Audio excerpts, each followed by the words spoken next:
I kind of broke down and had a really big cry.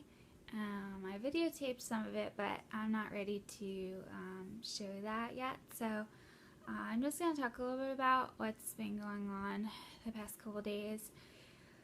I apologize if it seems like I'm like nervous or can't catch my breath. It's just having a lot of pain on my chest area, so it's just hard for me to breathe. So, but anyways, also, if you watch the video, I didn't like promote it or anything, but because it was a really crappy video. I tried so hard, guys. I tried.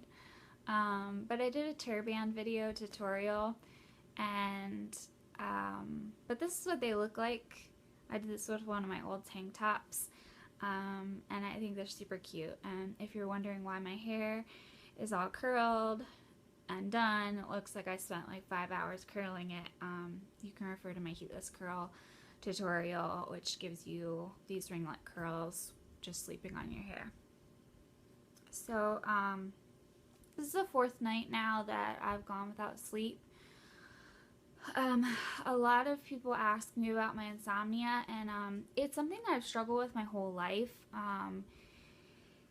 I didn't actually know it was normal to sleep through the night until my senior year of college, where my roommate was like, "Man, it sucks, like, not being able to sleep through the night. Like, I kept getting up to have to go pee in the middle of the night."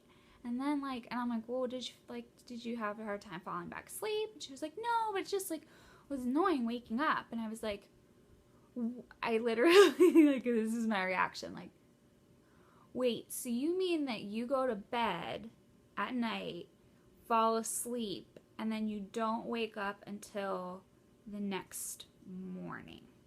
And she was like, "Yeah, that's, like, normal." And I was just like, holy crap. Like, I mean, I knew I had, like, insomnia, but I didn't know that it was people actually, like, if it was, like, this is, like, something that would, like, a coma or, like, a drug addict or, like, someone that was really sick in my mind at that time would be asleep for that long and solid, you know? So,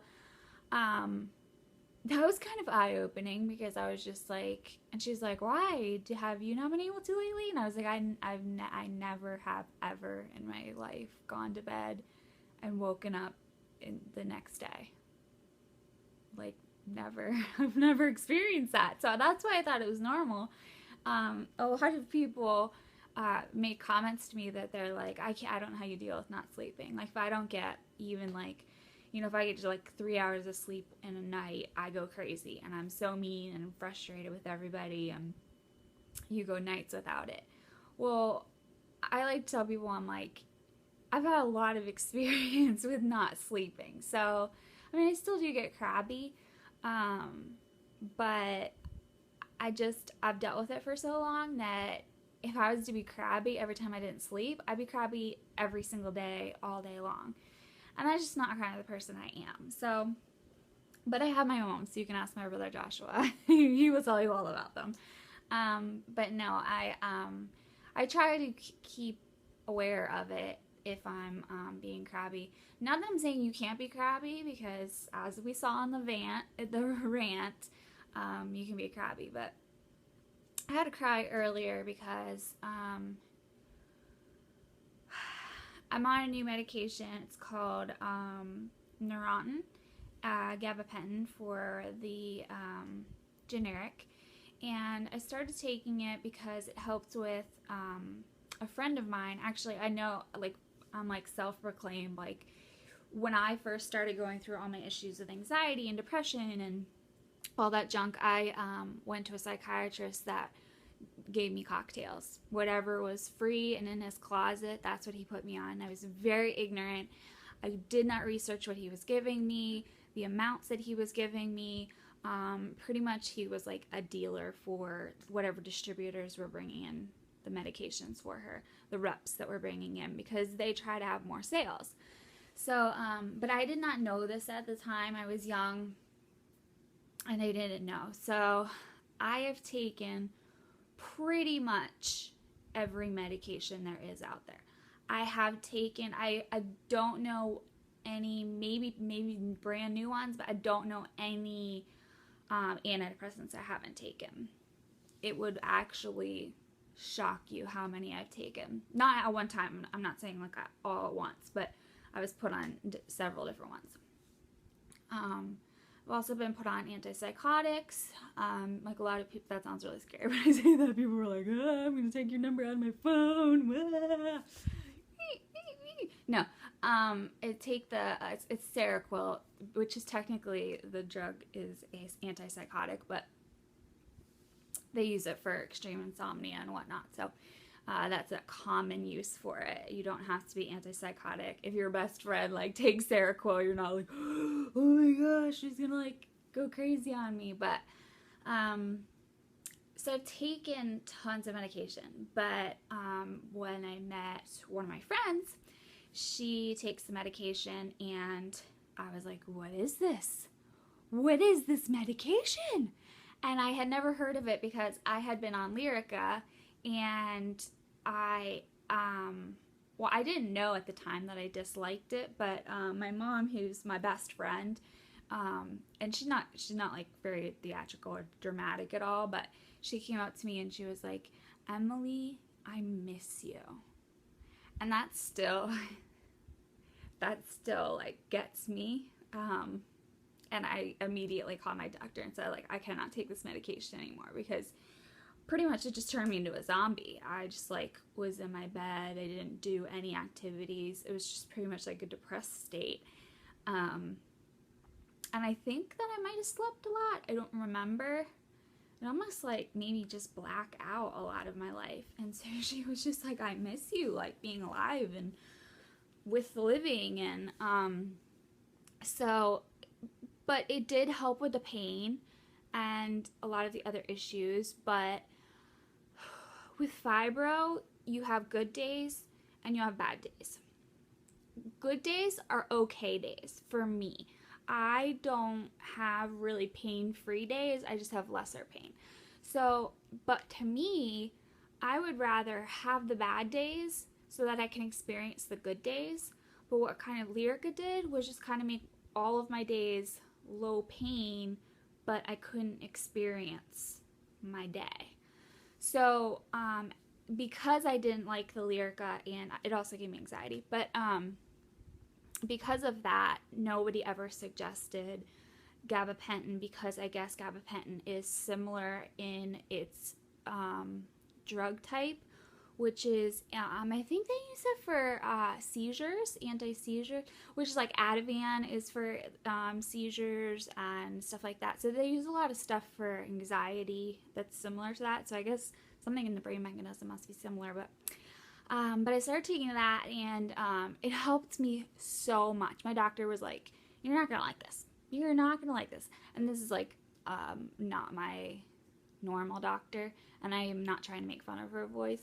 I'm being goofy.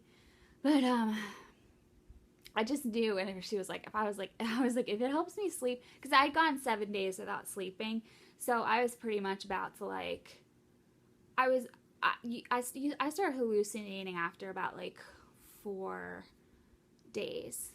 Like after about 4 days, I thought there were bats flying around in my room, and I thought that in my old room when this happened, it had like a arch at the top of the window, and you can't really like cover that part. You can put curtains on the bottom part, but that part was up. But I thought that the sun was trying to get me, like a personal vendetta. So I got duct tape, and I don't know how I climbed up there, but I have like a billion fleeces for my chihuahua, and I duct taped fleeces to the window. Like, that was crazy. People were like, no wonder they put you on Seroquel.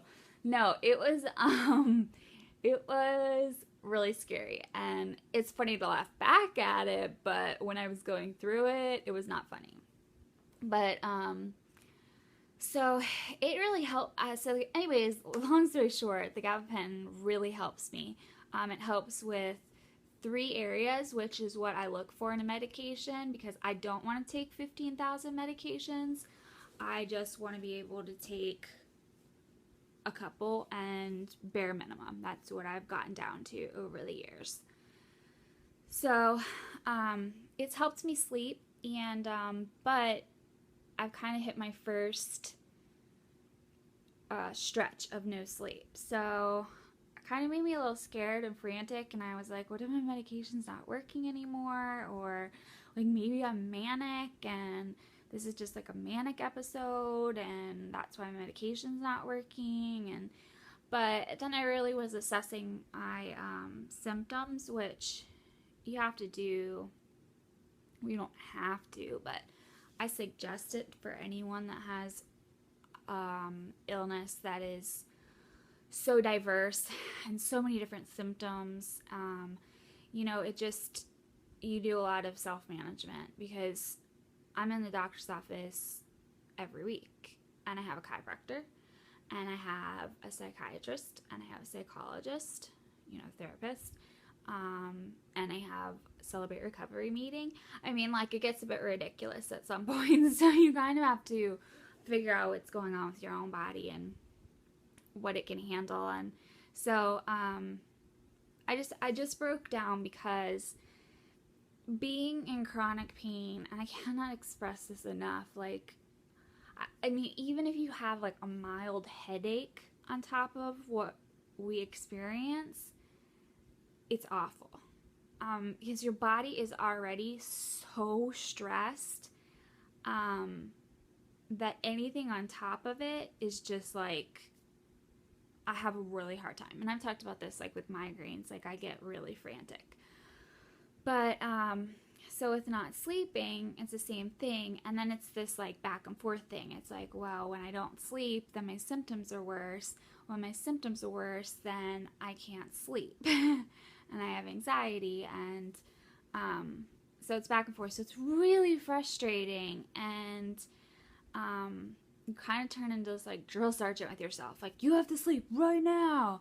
And that doesn't work, like, you screaming at yourself is not going to work. But I'm hoping that at some point I can really break down in front of you guys and really talk about my symptoms and what I go through. I think it's really, really important to show when I cry and what makes me cry, and how intense it can really get. But right now I'm still into carrying a brave face. It was really hard for me to video in bed, so that was kind of my first big step